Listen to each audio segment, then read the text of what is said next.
తేజో వృషోద్యుతిధర సర్వశస్త్రభృతాంబర ప్రగ్రహో నిగ్రహో వ్యగ్రో నైకశృంగో గదాగ్రజ.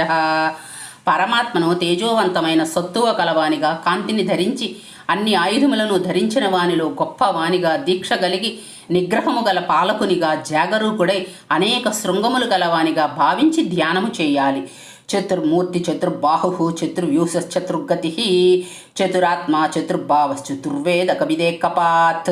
నారాయణుని 4 విధములుగా ఉన్న మూర్తిగా, 4 బాహువులు గలవానిగా, 4 వ్యూహములుగా, 4గా ఉన్న తన మార్గముగా, 4 విధములైన సృష్టి గలవానిగా, 4 లోకములలో వ్యక్తమగు వానిగా, 4 వేదములు తెలిసిన వానిగా, ఒకే పాదముగా వ్యక్తమగు వానిగా భావించి ధ్యానం చెయ్యాలి.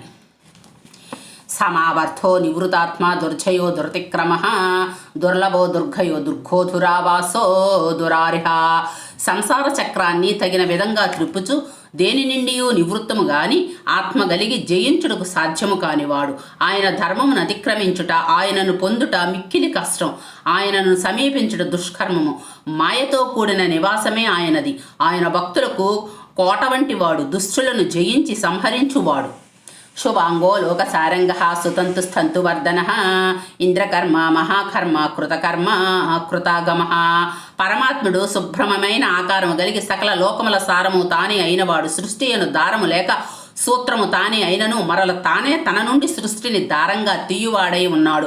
ఇంద్రునికి గల ఐశ్వర్యము వంటి ఐశ్వర్యముని ఇచ్చువాడు. ఆయన సృష్టియును మహాకార్యముగా మరి అట్టి కార్యము పూర్తి చేయవానిగా సృష్టి అందల శాస్త్రీయ సంప్రదాయం కూడా తానే నిర్మించువాడై ఉన్నాడు.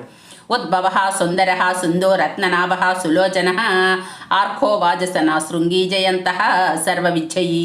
పరమాత్మని సృష్టిలోనికి మొలకెత్తుచున్న సుందరమైన జీవులుగా ధ్యానం చేయుము. ఆయన అందమైన వరుస గలవాడు. రత్నము వంటి నావి గలిగి చక్కని నేత్రములతో కాంతిని అన్ని వైపులకు ప్రసరింపచేయుచున్నాడు. తన సృష్టి అందల జీవుల జయమై తానే అయినాడు. ఆయన సర్వము తెలిసినవాడు, సర్వము జయించినవాడు. సువర్ణ బిందు రక్షోభ్య సర్వవాగీశ్వరేశ్వర మహాప్రదో మహాగర్తో మహాభూతో మహానిధి.